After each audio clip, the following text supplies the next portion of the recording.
Welcome back sa aking YouTube channel, Jeremy's TV Manila. So nandito po tayo sa Paura, no? Umulan kanina malakas, medyo makulimlim pa. Tingnan natin kung bumabaha na. Alright?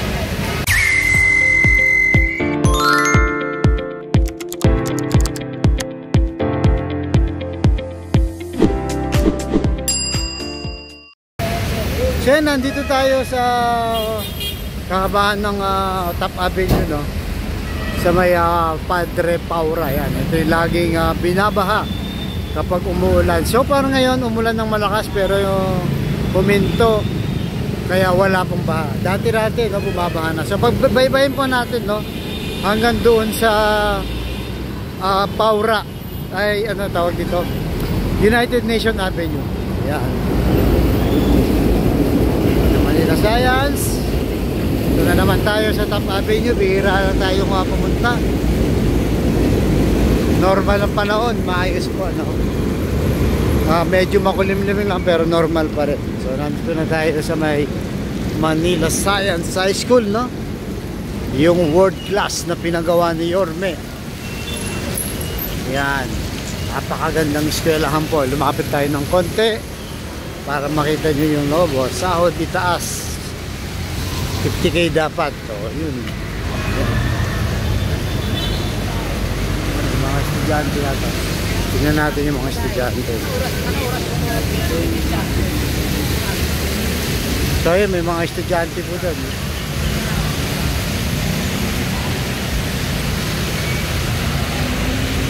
So yun, tuloy po tayo mga estudyants. So wala pa tayong naispatang baha. Malapit na tayo sa may United Nation Avenue. Nasa ibig sabihin, uma-under na po yung mga drainage. Tingnan na natin drainage dito. O yan, oh, walang tubig yung drainage, oh. No? Walang tubig. Ibig sabihin, nagtuloy-tuloy yung tubig, no? Hindi siya nabara. Dito may konting tubig. Pero sa mga drainage, wala po, no? Dahil tayong konti, baka matalsikan tayo. So, ayan, no? Araw ng Biyernes, maraming estudyante dito kasi university belt din to. Nandyan yung Adamson University, Emilio Aguinaldo University,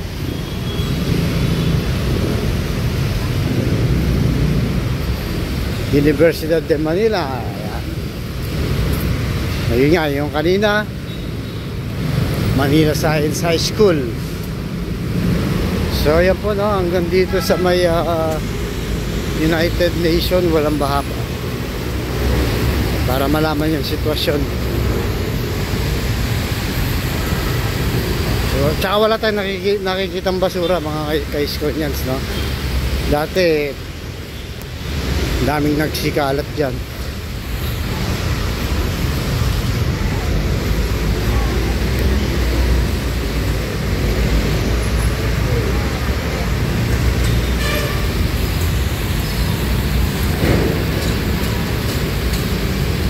Dito tayo sa McDo United Nation. So hanggang dito wala pong baha, no? Busy yung mga tao kasi kung nagtuloy-tuloy yan, baka abot ng gutter ulit, no? Kagaya ng mga nauna nating ni-live. Kaya so far wala pa. Yan, no?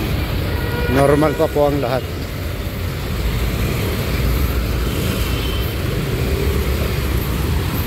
Yan, medyo matraffic na dito, no?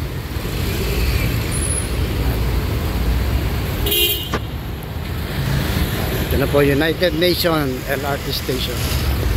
Yan, so medyo matraffic na. Oops, dito tayo. Kumustahin natin yung spaghetti wire. Medyo naayos na po, no?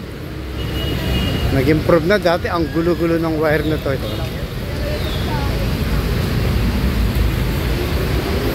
So ito yung dati pinaayos na spaghetti wire ni Yorme. Yun, no? Maayos na, di ba? Nakikita mo na yung langit. Dati mas magulo yan, eh. Ngayon kahit pa paano maayos na. So yan po, no?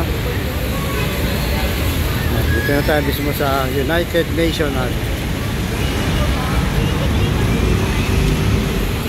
Yes, balik tayo.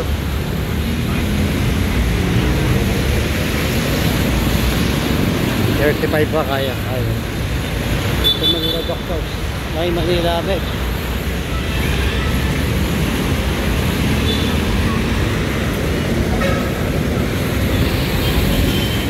Ito, normal ang lahat. Daming estudyante dito. Sa ano, TUP, Technical University of the Philippines. Alright.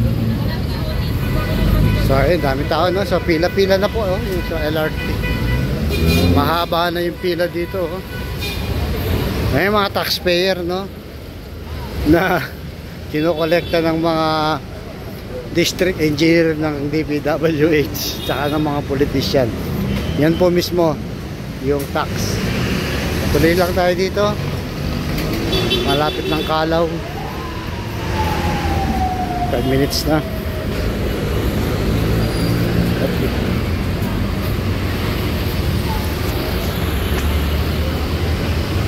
So ayan, malapit na tayo sa TM Kalaw.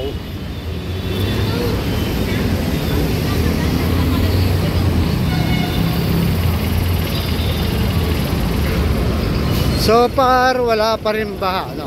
Medyo malayo-layo na nilakad natin. Wala pa rin po.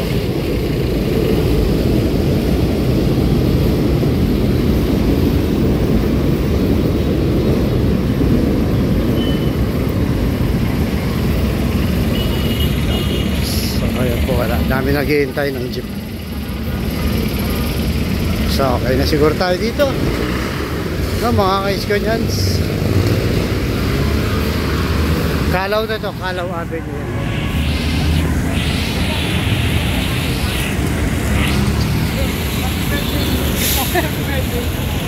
Yun, dito na tayo magtatapos. Sorry po mga ka-Iskonians, in-update ko lang kayo. Maayos, malinis ang sitwasyon dito sa may kahabahan ng Top Avenue. So ingat po kayo at papulayin tayo ng Pumbay Japan, Manila God first. Let's make Manila God. Let's make Manila great again. Alright, thank you so much.